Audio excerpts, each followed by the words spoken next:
Welcome back guys. আপনাদেরকে একটা শ্রেষ্ঠ উদাহরণ বলি যে আপনি আর যাই করেন ভালো কিছু করেও টাকা অর্জন করা যায়। দেখেন, এই যে একজন জোকার বাংলা রোডে টাকা ইনকাম করার জন্য, এ লেডি বয় টাকা ইনকাম করার জন্য একটা উপায়, মানে মানুষকে মজা দিয়ে টাকা ইনকাম করতেছে, গান করে টাকা ইনকাম করতেছে, এটাও একটা ওয়ে। কেউ গান করে টাকা ইনকাম করতেছে, এটাও একটা ওয়ে।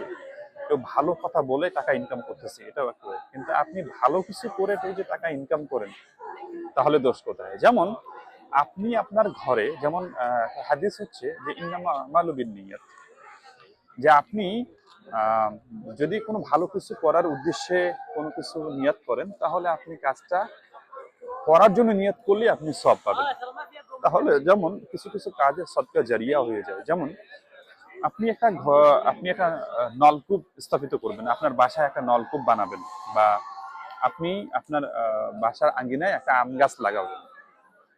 যেমন আপনি আম গাছটাও লাগাবেন আপনার বাসার সৌন্দর্যের জন্য, বা বাচ্চারা ফল খাবে এ কারণে। কিন্তু আপনার নিয়ত থাকবে কি, যে এই আম গাছটা আমি লাগাবো মানুষের কল্যাণের জন্য। প্রতীক এদিকে পায়ে হেঁটে যাবে, লোকজন ক্লান্ত হলে এই আম গাছের ছায়ায় এসে মানে স্বস্তি পাবে, মানুষ বিশ্রাম নিবে, মানুষের উপকার হবে, মানুষের কল্যাণ হবে, এখান থেকে ফল হবে, মানুষ খেয়ে আমার জন্য দোয়া করবে।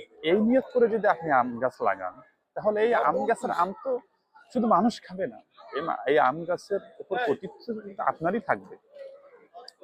ছায়া শুধু মানুষ খাবে না, ছায়া আপনিও পাবেন, আলো বাতাস আপনিও পাবেন, অক্সিজেন আপনিও পাবেন। কিন্তু এই যে সোয়াবটা আপনি আপনার মতো করে নিলেন, এটা তো এই আম গাছ যতদিন থাকবে, আপনি যতদিন বেঁচে থাকেন আর মৃত্যুবরণ করেন, এই আম গাছ যতদিন থাকবে এর সব আপনি পেতেই থাকবেন। তো এটা হচ্ছে ভালো কাজ করার একটা আহ উত্তম পন্থা। আপনি সবকিছু করার মধ্যে একটা ভালো কিছু নিয়ত করে করাটাই হচ্ছে কি একটা ভালো উদ্দেশ্য।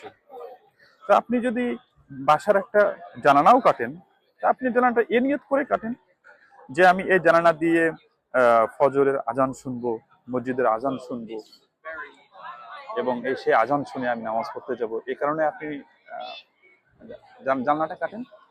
আজকে বাংলা রোডের সমস্ত বার বন্ধ, এখানে বসে অনেকে বাংলা রোডে হাঁটাচলা করতেছে। এখানে অনেকে জুস খেয়ে খেয়ে বাংলা রোডের আজকে মনোরম কিছু আহ, অনেকে অনেক কিছু আহ,